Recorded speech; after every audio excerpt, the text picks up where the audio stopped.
Welcome to our Cartne video titled How a Devastating Situation Became the Catalyst for a Surprise Later in Life Country Music Career. Our guest today is Jeff Orson. Hi, Vinny. My name's Jeff Orson. Welcome, Jeff. You became a country star in your 50s, which is unusual for any genre. The story of how that happened is both unique and inspiring. Would you share some of that with us? Well, Vinny, up until about 8 or 9 years ago, I was kind of going along with a normal suburban life, and I contracted colon cancer, and that was kind of a shock. And so once I got over that and kind of had a plan of action as far as what we were going to do in surgery and all the rest of that stuff, I kind of turned to music. I picked up the guitar again. I hadn't played in many years. I hadn't written anything in many years. And I started kind of doing that just to take my mind off the fact that I didn't know what my prognosis was going to be. You know, cancer treatment can be quite a lengthy undertaking. And they never quite know. It's not like a broken arm where they say, hey, you know, in 8 weeks your arm will be set and you'll be able to do physiotherapy. And so so I started doing that and doing some writing just to take my mind off the fact that I didn't know if I was going to be around long term or not, how complicated this was going to get, and whether I would sadly lose my life. So that brought up a lot of emotions and things. And so I started writing and putting some songs together, and started progressing and writing some more. And I guess kind of one of the first milestones was I was in the hospital. I had my guitar with me. We'd done the surgery, and there was a cleaning lady custodian who was cleaning my room, and she heard me singing, and she said, hey, there's a club around here, which, did you write that? And I said, yeah, I did. And I thought, oh God, she thinks it's really bad. And she says, no, there's a club around here that you should play at. And play your music. You should go there. You're really good. And I thought, well, thank you very much. And I've got, of course, IV hanging out of me and everything, and my guitar and play it. It was quite a mess. You wouldn't have wanted to see it. But anyway, I thought it was very nice. But I guess that stuck with me, that if a complete stranger liked my music with no studio, no auto tune, no this, no that, just kind of, then maybe it was okay. And maybe it helped me with my healing process. I think it did, psychologically probably did, writing and whatnot. And so that was kind of nice. And then fortunately, I got the okay that I was going to live, and that they got the cancer, and I've been in remission 9 years. So which is great. I got another 9 years out of it, which I'm so very thrilled about. So even if the songs hadn't have done anything and I hadn't have played anywhere and anything else, I would have. I'm still ahead because I'm still able to talk to you today. So what a great thing. Anyway, time went on, and so I played a few open mics, started to do that, and started to record some demos with a friend of mine who had a band and whatnot. I guess kind of the next pivotal thing was I was at a songwriters night, and a fellow named famous Canadian musician was running it, named Chris Partland from the Partland Brothers. And I played some of my stuff for him, and he said, hey, I really think you got something there. And, he kind of mentored me and said, probably leave this out and do this. And, he'd toured, and he'd had a -- 1 record and different things like that. So, he'd been around the block, right? And I knew nothing about this. But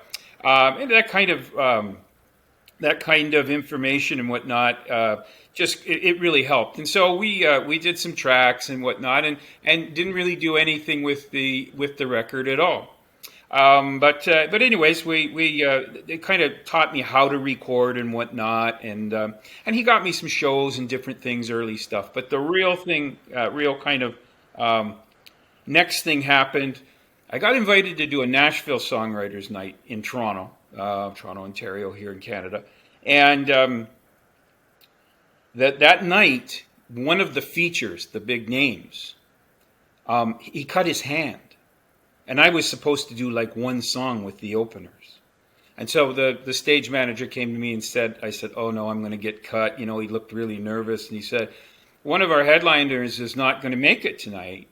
Can you play with some of the openers? And I'm like, oh yeah, sure, game on. You know, absolutely. So I did, and a beautiful performance in the head of the Canadian country music. It was all good. It was just a great night that came together. But afterwards, two songwriters came up to me, Dave Woods and Dana Shrek, came up to me after the show and said, we really like your music. And this was kind of the launch pad for this whole thing. And I'll get to the touring and all that stuff. But they said, hey, we really like your music.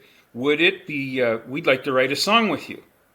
And I'm like, oh, wow, and you know that, and she, Dana had done some stuff in Nashville and whatnot, and Dave was, he puts on a number of live country shows and things in Canada, and also was in country radio for like 25 years or something like that, so a very long time. So I thought, oh, I've never co-written with anybody before, but I'll give this a try, sure, we'll see how it goes. So we went, and she kind of had the genius of an idea called Won't Let Me Let Go. And so we wrote the song in maybe 2 sittings, went really, really well. And she said, hey, I really like your voice and everything with this. Do you want to fly down to Nashville and record the song? So I'm like, you're kidding me, right? And she says, no, I think this could be a single for you. So we did. I flew down to Nashville, and lovely studio. She had everything arranged, boom, boom, boom, and so we recorded. We recorded the song, and she did a version. Then we were going to do a duet version. Anyway, she said, "I think that's the song you should release." So we did, and I'd met someone in radio through social media, and she had said that, "Look, I'm off the radio right now. But if you ever get a song, I would like to break you in radio in Canada." And I never thought anything about it, like this is 6 months ago. And so anyway, I remembered her and I thought, I'm going to send her my song. So I did. And she said, I've just got back on the air again. Let's do an interview and we'll play you on the radio. So I'm like, oh, wow. Wow, this is great, right? It was in Montreal, which is, I don't know, our second or third largest city here in Canada. So great country market, which I did not know, but great country market there. And so we did, she played the song and whatnot, and then another station picked it up, and another station picked it up. And then the Canadian Broadcasting Corporation through Sirius Radio, they have a country station which gets some great listenership. They started playing it. They picked it up. So here's this guy who's gone from the hospital bed to on our national broadcaster, right? Which I was going to my oncologist for my follow-up appointment, and my song came on the radio. The first time I'd heard it, I'm listening. Of course, a watch pot never boils, right, as you know. So anyway, I'm listening, and then it comes on, right? And I was just about in tears because I went into the oncologist, and he said, told me that everything was fine, and you're continuing to progress, and your blood levels are all good. So I got that, and I got to heard my song on our national broadcaster, right? Well, I thought, oh my God, I've hit the big time, which I hadn't, but it certainly felt like that to me, right? The goal was to get on the radio one time. I did, right? So I was pretty thrilled. And so were Dana and Dave. They, like, hey, you're on the radio, and he did a podcast interview for his show and whatnot, and all was good. All was good. And I'm like, wow, that felt pretty satisfying. And I was doing some traveling at the time, and so my road manager, he was finding me some shows and different stuff in the States and in Canada, and said, hey, he's got a song on the radio. And it just kind of started to build. Now, Vinny, I can tell you, this was not the plan at all, that this was ever, you know what I mean? Like, I was happy to be alive at this point. But anyway, so when I was in Nashville, I was with my road guy, and I had a little song called Little White House.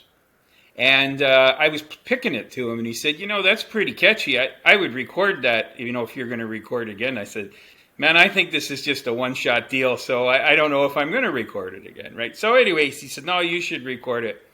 And then we did, and then Little White House, I like it, like doubled the stations and tripled the stations, and then went through Quebec, and then went out west, and it got as far as like Northwest Territories, Yellowknife type of thing, right? So that was kind of cool, and then similar type of thing for the next 5 or 6 singles. So that's kind of how it went, kind of an accidental late life musician, but that's kind of how it picked up, right? And then that's kind of how it's been going, right? And then every time I thought, well, you've been on the radio, and you got to play here, and you got to play at large festival, and you got to do this, and you got to do that. I guess that's pretty well it, right? You're not going to have a radio label, which record label, which I did have shop me, which was another story. But anyway, that was kind of it. But it just kind of kept on growing, right? And then I kind of got on the local TV, and then I did some work with the Canadian Cancer Association, the American Cancer Association, and that kind of got into the newspapers. And then suddenly it was country musician Jeff Orson saved from cancer, da da da da da da da da. And so that kind of rolled out, and that kind of solidified me, I guess, as an entertainer.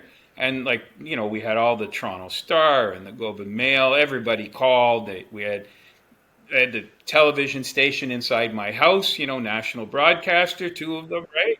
And so, which was very cool. And I think one of the Facebook likes that people like was the picture of behind the scenes of the camera, not the interview or anything like that, but people seeing how they set up inside a person's house, right, with the lights and everything. It was pretty cool, anyway. So.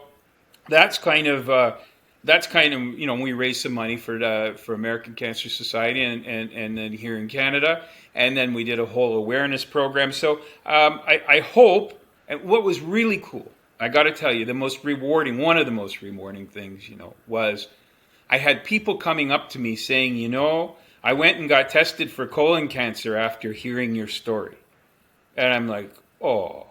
If we could save one person from going through that ordeal, because it's very scary, I can tell you.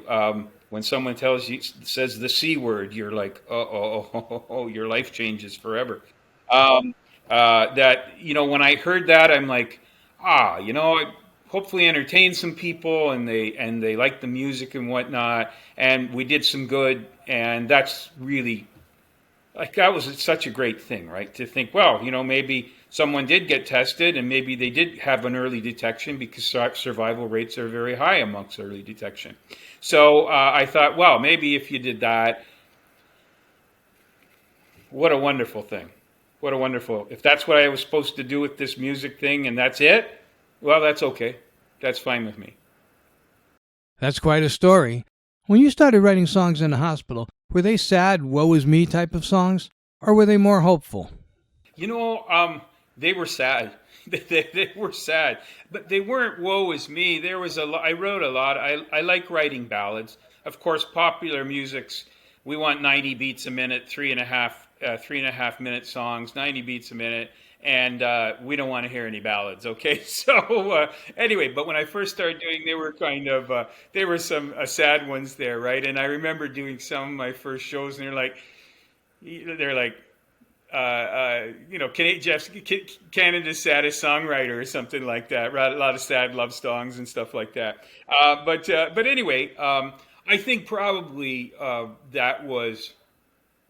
Some of them were metaphors for, the very uncertain time in my life, right? But you didn't write about, I'm laying here in the bed with cancer type of thing, right? But so some of those, but there was a lot of sad ones. And I think as time went on, and you started to get some radio play and whatnot, and I got healthier. That the songs got happier. If that makes sense, right? They started to like this kind of arc, right? And they started to get happier, And there were a lot of songs about my youth and growing up in the country and fond memories of my folks who've passed, and just things like that. Very very fond memories about my friends and stuff. Growing up country going on, parties we used to have all summer long, things like that. So they definitely got happier and more upbeat, faster. Now I still have, I don't know, a catalog of 100 ballads, and I've just written like three, like kind of very old style, or I shouldn't say old style. That's not fair. Um, Older fashioned, traditional country, George Jones type things, which I grew up on with my mom. So I'm still writing that stuff, but there's kind of a duality that I think you have to have as if you're writing like commercially or for other people or for radio or whatnot, and then if you're writing for yourself, right? Or if you're a big enough name that you can say, I'm going to write a jazz record and still sell a million because you're whoever, right? But the songs definitely got happier, more upbeat, and hopefully they make other people happy when they listen to them. Although when I played some of those old ballads once in a while, that people come up to me after shows and say, they never come up and say, hey, I did that, like I went fishing or I did this or did that. But they always say, I know how you felt when you were writing that song. So they do, I guess, reach people who are listeners, who actually listen to the lyrics and whatnot. Well, of course, that's what you want as a songwriter. You want people to feel what you feel. Sure, agreed, and that's absolutely so. So that's kind of interesting, right? And I don't know these people. This is the UK and Ireland and different places like that, and people would share their stories or talk about they were writers themselves or singers or whatever, and or just people who were listening.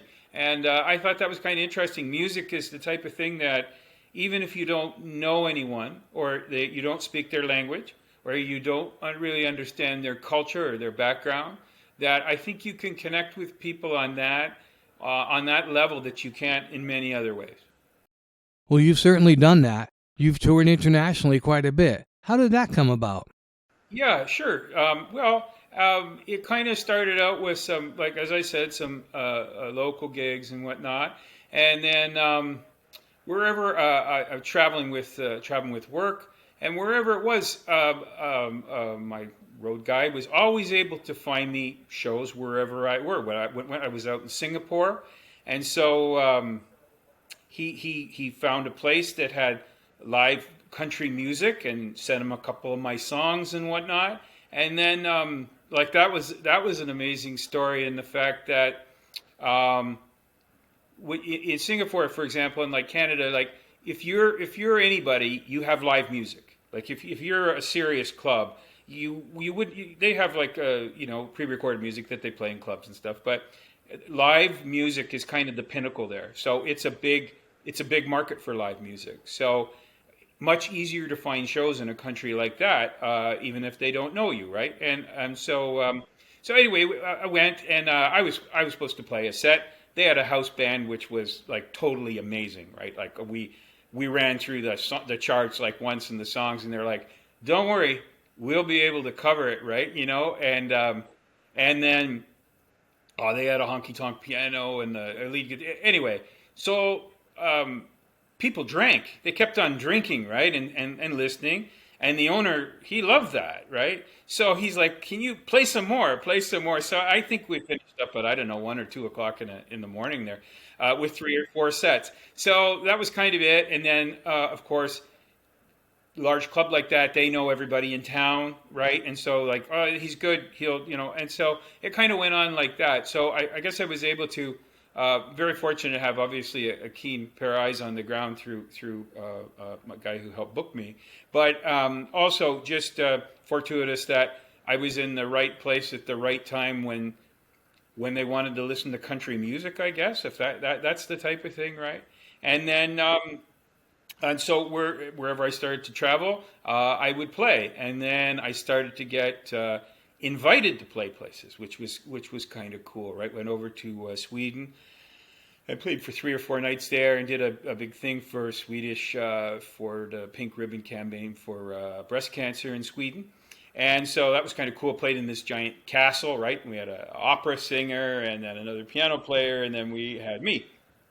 And that was quite an eclectic mix, but the night was great. And then I played there a few other nights and met some great people who I'm still friends with. I guess that's another thing too, Vinny, is the people the people you meet during these things who you remain friends with, and you kind of through social media or whatever, or visiting the country again, you share your life, like they become part of like a family, and that I would never have otherwise met. So I guess that's pretty satisfying as well. I agree. There are people I met in the 80s while I was on the road that I still keep in touch with. Sure, absolutely. Yeah, no, that's great. So that's been a really positive experience as well. So, but and then COVID hit. Of course, COVID hit, and it was really bad here in Canada, and all the restrictions and everything was closed down. So the clubs closed down, and a lot of places went out of business. At one of my favorite country places out in San Francisco, closed, big, huge club out there. And anyway, it was a kind of a sad time, but I did a lot of more recording and releases and things like that, and did a couple of songs that one of them got played over in Dubai. One called Pray and another one called Faith. And and that was kind of cool. So tried to maximize the amount of time that I could with projects that weren't live, if you know what I mean, right? Just to kind of keep like what do you do, right? So to kind of keep that alive, but you have to adapt. What are you going to do, right? Like venues were closed and whatnot. But that kind of hurt, just to kind of slow down the momentum a bit. But I launched the latest one last fall, and here's another accident for you, another accidental musician, right? So we launched a song in the fall called "Country Going On," and got some radio play and all good. So time went on, and I got an email from another agent, radio person, said, "Hey, your song's number 5 on the country indie chart this week," and I had no idea that I was on the country chart, right? Because the other charts that we have, I hadn't seen it, and so he's like, "Yeah, you're number 5, right?" And I thought, "You're kidding me, right?" He says, "No, you were number 11 last week," and of course I subscribed to the chart immediately and saw my name, and oh, wasn't that great and all that, right? But I don't know. It's the funny thing when you're trying to do something. Sometimes it doesn't work out, and then sometimes if you do something else, it impacts it, and you end up with a win. So I was pretty thrilled about that, right? Like a little bit of a bragging, right? Like all those people who I didn't know, and people from all over the place were on there. That was pretty cool. Like that was kind of a milestone, if you will, right? To have that happen. So very, very excited.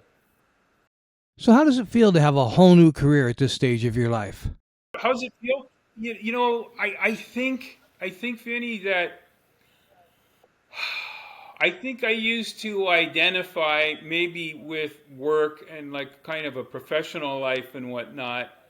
Um, and now I identify myself with an artist. And I don't know, it's kind of liberating. It's kind of different. You know what I mean? Like it's kind of like you do a lot of things, as you know, in life, and a lot of experiences, whatnot. And I never thought this little gem of discovery would be waiting for me, if that makes any sense.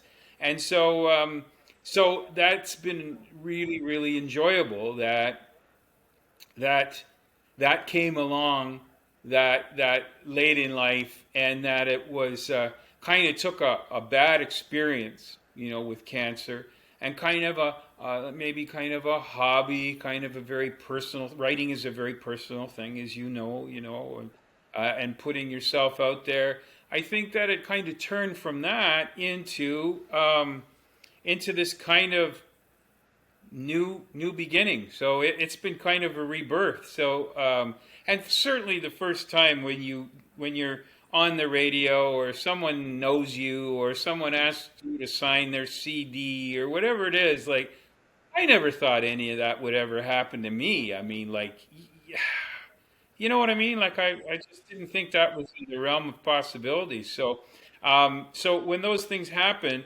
I'm sure, when you're a large star like a Blake Shelton and whatnot, maybe that's not, it's kind of like everyone wants to shake your hand and everyone wants you to sign their stuff and stuff. And understandably so, everyone loves a musician like that. But to have that a little bit of fame or infamy, I don't know which, that it's pretty enjoyable, like it was great. So or has been great. So I just thrilled, and like I said, I got a couple, or say that got a couple more songs that I've written and whatnot. But when I run out of energy or inspiration or wherever the music comes from, I'm still kind of happy that all this happened, and what an amazing, like, you know what I mean? What an amazing run, right? And if okay, did I make it onto The Voice or something like that? No, but I didn't intend to do that anyways, and I don't think I had any, what would I say?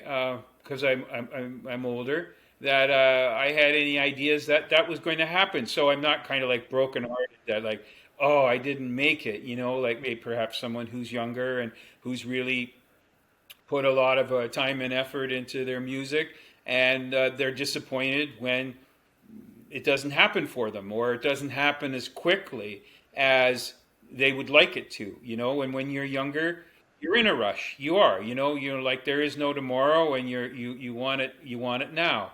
And unfortunately, this business, it will teach, unless you're the top 1%. It will teach you some patience, because you're not going to tell it what to do. It's going to tell you what to do. That's how the business. Have you had any cuts? Have other artists recorded your songs? You know what? I have not, and that's something that kind of the next thing is either getting into some like sync publishing with TV, commercial, radio stuff. I think my portfolio is now about 180 songs or something like that. And then maybe another co-write down the way, and then some kind of a publishing thing where I would obviously write stuff for somebody else, or some kind of arrangement like that, where here's the song, here's the arrangement. That would be great. Just as I mentioned, from an ex-cancer guy to a country guy, you don't have that kind of experience in some of that stuff, and also kind of hard to find the right direction, because I've had some friends who've had some bad deals, and the ugly side of the music business, and I wouldn't want to go down that road because I wouldn't want to spoil it. It's been a lot of fun. That's why I have an entirely free video series on scams and ripoffs here on Cartne, because it happens all too often to too many people. Yeah. We had a recent thing on the news up here where there was a guy who was famous, an artist who was famous, who was a famous producer, and he took people for like their life savings, like $100,000, $100,000. These were younger people, borrowed money, mortgage, things like that. And anyways, it's going through the courts now. But I saw it, but I just couldn't believe how many people he reached out to, and 50 grand here, 100 grand here, 10 grand here, and then never really delivering on the final product. And I think that's probably, Vinny, one of the things, and is that when someone starts asking you for money in the record business, I get an entertainment lawyer, and a flag should go off in your head, because that's usually not how it works, right? That's So what's next for you? a new single in the offing. I'd love to get that out, and kind of a stripped down version. So it should be good. But I'd like to record again this summer. Those are kind of the next 2 or 3 things. And of course, staying healthy as well. That concludes our video titled How a Devastating Situation Became the Catalyst for a Surprise Later in Life Country Music Career. We want to thank our guest Jeff Orson for sharing his remarkable and inspiring story with us.